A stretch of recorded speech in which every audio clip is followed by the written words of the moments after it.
All right, 6 minutes after 10 o'clock. Thank you for tuning in. It was 100 years ago, Robin, it feels like anyway, where you and I were across the street at the college, and we were with a group of children, and the song we sang said these words.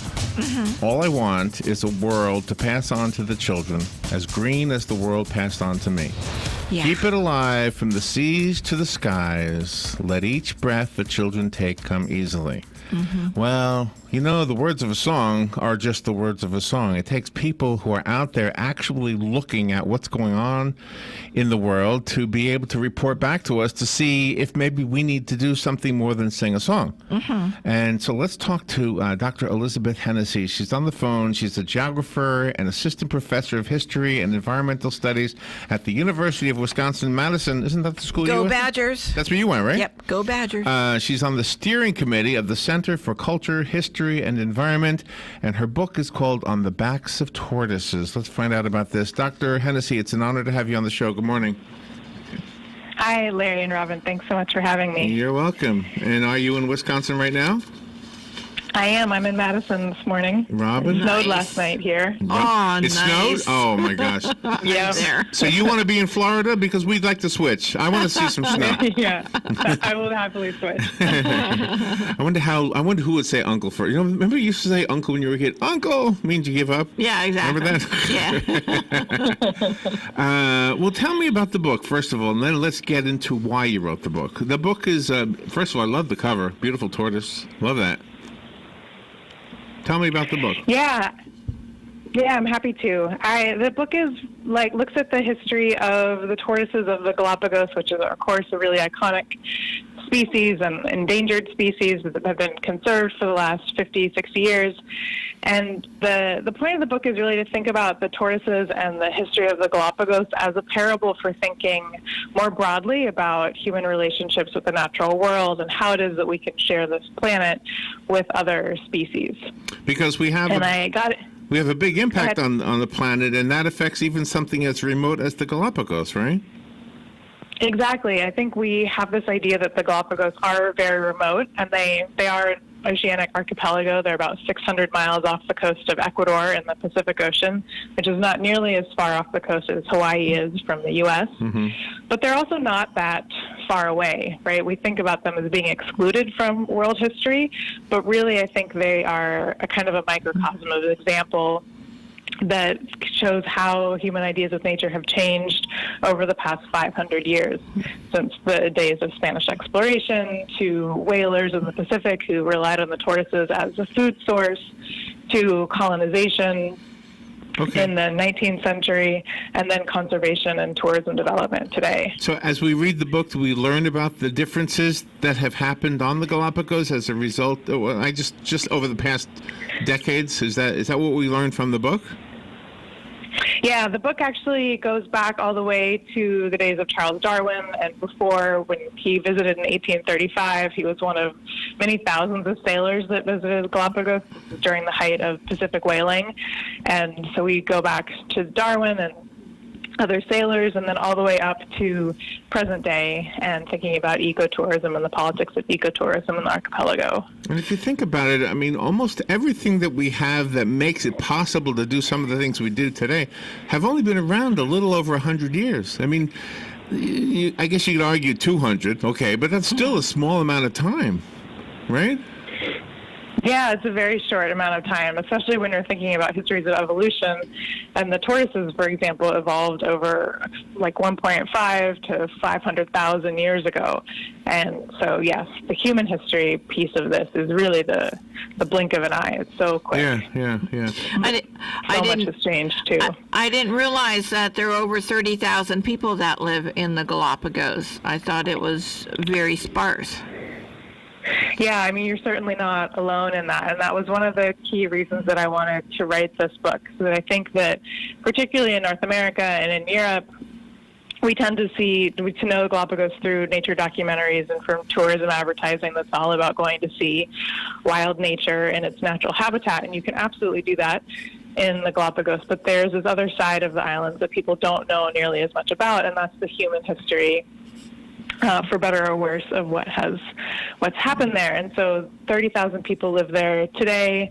That population has really grown since the 1970s when tourism took off. And so most of the people who live in the Galapagos today are Ecuadorian citizens who work in tourism, or they work for the national park, or they work for tourism support industries like restaurants or hotel maids, mechanics, all those kind of things. But you pointed out in the book that way back, Ecuador ran the Galapagos, or it was part of them. Yeah, absolutely. Ecuador claimed the Galapagos in 1832, so before Darwin was there and just after Ecuador became a state.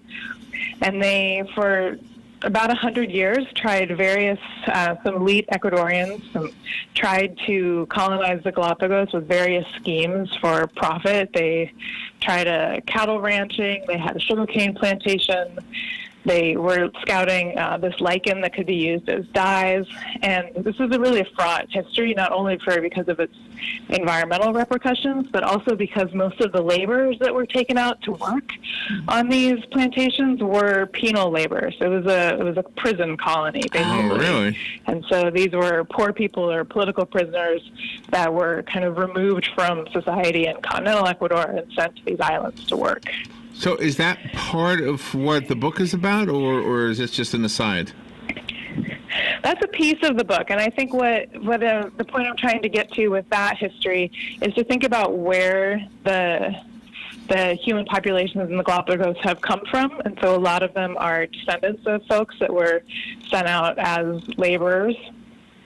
But it's also to show that, like, the Galapagos are not only this natural laboratory of evolution that we think about them, but they've also been all of these other things.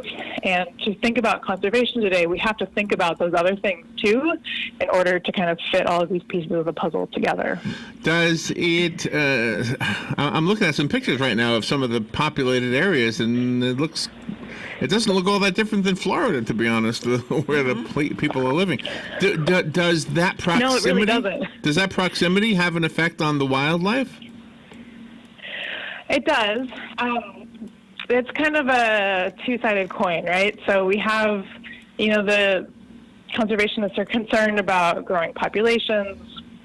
I should note that there are about 270,000 tourists that go every year, too. So when we talk about people in the Galapagos, we're not just talking about people who live there, but all the tourists for whom all this infrastructure serves. And so, of course, along with people coming to Galapagos come introduced species, most of them some inadvertently, like the cattle that people have brought over hundreds of years, but also lantana, other plants, bugs, and parasitic flies now are really threatening the bird species there. And so, yes, there is a lot of harm that comes with increasing flows. But then at the same time, people are also really essential for working in conservation, doing scientific research, and supporting the tourism industry that funds conservation in the islands. So that's why I say it's like a flipped two-sided coin. So aside from being interesting, I mean, is there a lesson that we take away as a reader? Do we develop from reading the book a better understanding of what our positions need to be regarding policies that are made by our governments? Not just ours, but all governments. Sure. I mean, I certainly hope so. And the lessons for me are less explicitly about what laws should be, because I think it's not my place as a foreigner to write those laws. I think that's the place of Ecuadorian citizens and government. But I do think that one of the core messages of the book is that for 50 years, conservationists really tried to protect the islands as a natural laboratory. And we think about like scientific laboratories as kind of isolated spaces, enclosed spaces that don't have any contamination from the outside world. And the lesson, I think, of Galapagos conservation is that to some extent that's been really successful, particularly in thinking about breeding giant tortoises. But we see the limitations of that approach now in the Galapagos, I think, with increasing tourism. So we can try and protect nature as pristine, but we can't ever really get there. And that's something that conservationists know. Biologists certainly know that. But they nonetheless have used the rhetoric of the pristine to try and focus conservation efforts. But I think that really needs to shift. We need to find a place for the people who live in Galapagos to be partners in conservation. Well, you also speak about Darwin in there, how the government would construct a facility for his research. Yeah, Darwin, when he was there, only one of the islands was colonized. It was a really small one of these penal colonies. Again, but over the past century in particular, the government and a group of international scientists have worked together in the 1950s to create the Charles Darwin Research Station, which still exists in the archipelago today. And also at the same time, they founded the Galapagos National Park. So those are the two key institutions that manage science and conservation in the archipelago. And Astor, you brought up Astor's voyage down there, not just about the tortoises, but about took iguanas and also captured a couple penguins. Yeah, Darwin did all kinds of crazy things in the Galapagos that we, of course, cannot do as tourists today. He was really struck by these marine iguanas that are kind of these 3-foot-long black iguanas that live on land but feed in the sea. They only exist in the Galapagos, and he was really perplexed by them, so he kept picking one up by the tail and throwing it off the rocks and watching it dive into the water, and then immediately crawl back up on land. And he thought, well, that's crazy because clearly I'm throwing it in the water. Why would it return to my feet? So he's really like a fascinated naturalist. He was really young. He was 26 when he was in Galapagos, and you kind of imagine him doing all these experiments. He tried to ride on the tortoises' backs and kept slipping off. I can't say that I wouldn't have done the same thing. I probably would be. You would have thrown him off the cliff? No, not that part, but riding on the turtle. Oh, okay. I could picture myself doing that, holding on to a turtle and wanting to take a ride. Yeah, I think that you're not alone in that either. Well, there are lots of giant tortoises in zoos in the United States, and one of the professors I worked with in graduate school grew up in San Diego and remembered going to the zoo to ride on tortoises. Yeah. When he was a kid. I think I remember that too. Definitely frowned upon today in the Galapagos. So how did this become? I have two questions in one, I guess. How did you become interested in this? And have you been there? Have you been to the Galapagos? Yeah, I've been there, I think, 9 times now over the last 12 years. I got interested in this because I was really fortunate to have the opportunity to go when I was just starting graduate school with a group of social scientists, because there was understanding among people working there that there were a lot of social issues, because for a long time, the only thing that was really studied in Galapagos was biology and ecology. And I really just was so fascinated by the place, because at first it doesn't look like the Galapagos of nature documentaries. As you say, like it looks like the towns look a lot like any town. Mm-hmm. And you never see that. And so I thought it was really important to tell those stories about the people who've lived there and to understand how it is that they fit into this natural laboratory that scientists have tried to protect over the last 50 years. So was there a point in your life when whenever you go someplace new, it's always exciting, but was there a point after you've been familiar with the area long enough where you realized something's got to be done? Did that hit you, that there's something that we need to do and therefore you need to tell this story? Absolutely. I think that, after I was there for a while, part of the thing that really struck me about Galapagos was just how powerful this idea of pristine nature is and has been there, to the point where the people who live there will sometimes talk about themselves as invasive species and the harm that humans have done on the planet. And that's a global story. But I think it's also a really debilitating story for someone who lives in a place like Galapagos. If you're always seen as like inherently a negative, having a negative impact on the place, then how is it that you could also have an ethic of caring for this place and taking care of it if you don't feel like you belong there?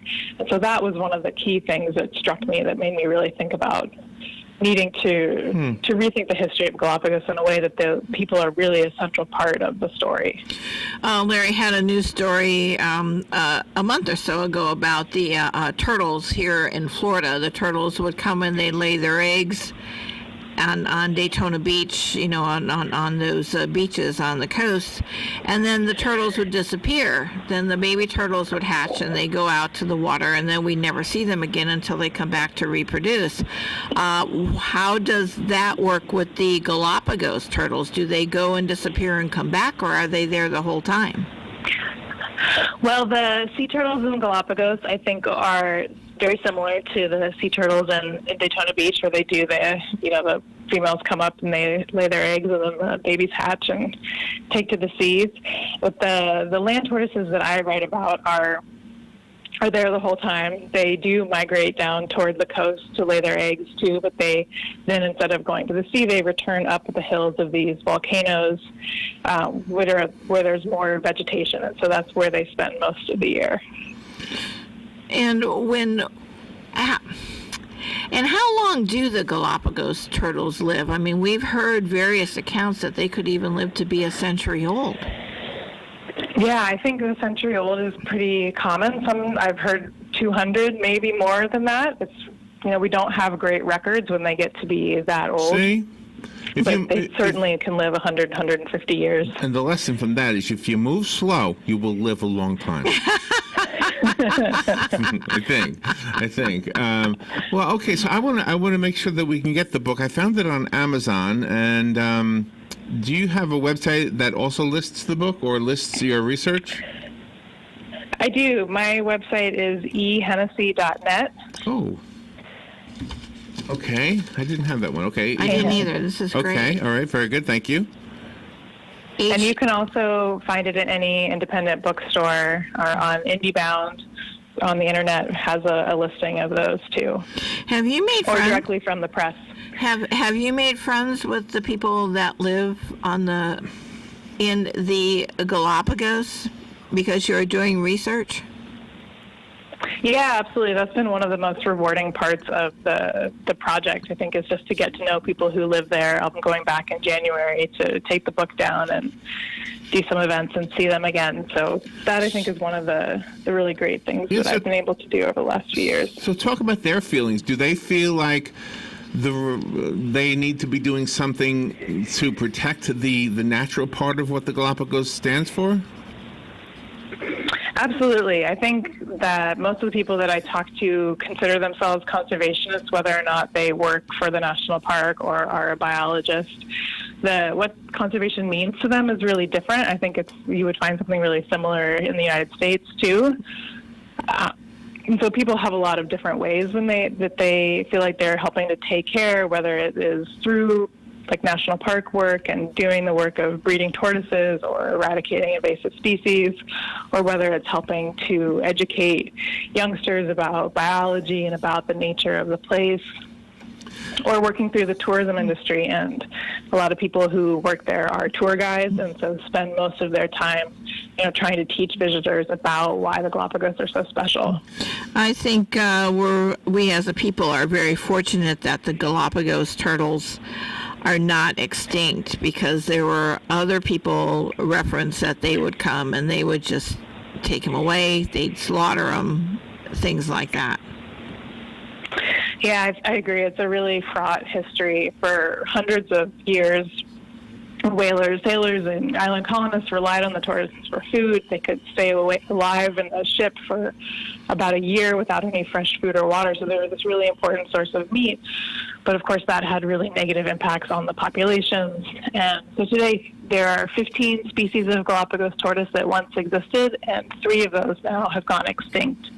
But the ones that remain are in pretty good shape. They're pretty healthy populations, and that is largely because of this breeding program that the National Park has run since 1965.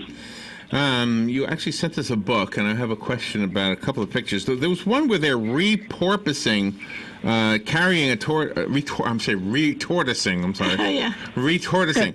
Yeah. It said a sterilized tortoise. So are they sterilized for a reason? Yeah, well, this is one of the crazier stories of Galapagos.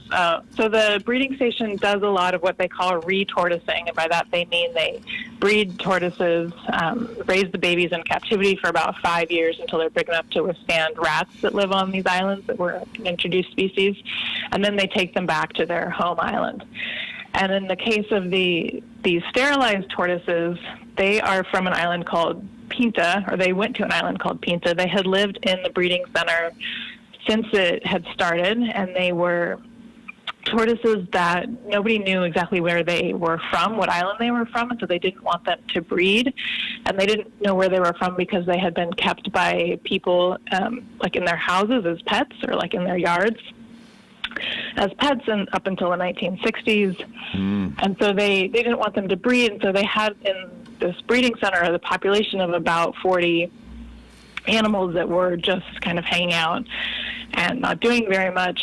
And so when Lonesome George died, who was the last of the Pinta species of tortoises, or even before he died, it became pretty clear that he wasn't going to reproduce. And so there had been this long-running question for conservationists about what to do with the Pinta Island, because there was a lot of woody vegetation growth, because there was no natural herbivore on the island anymore. And so a lot of conservationists really wanted to put tortoises back, but they didn't want the tortoises to be able to breed because they weren't the native species to that island. So that's why they sterilized them. Interesting. By the way, there's a picture in here. I don't know if it's an actor and actress. Is it Robert, where's the thing here? Robert Phillipson and Eloise de Wagner Bousset, Yes.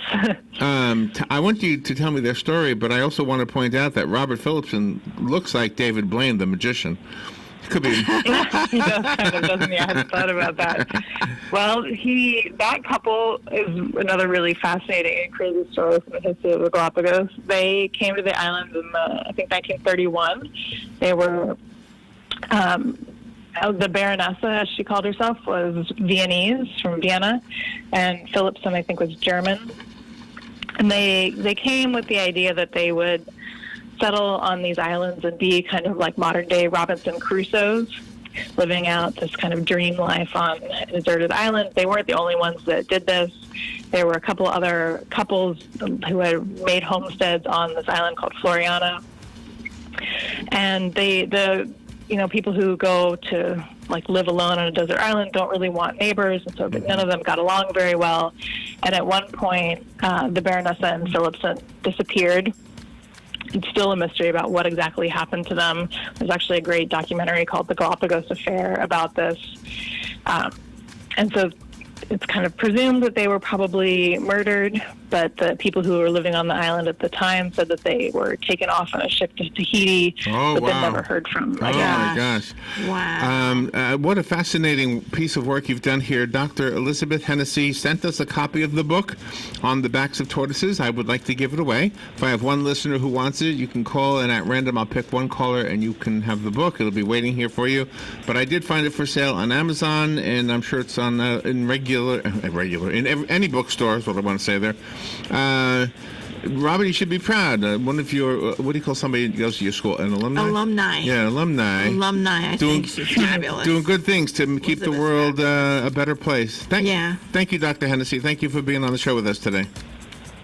Thank you so much for having me on. You're welcome. We'll be right back.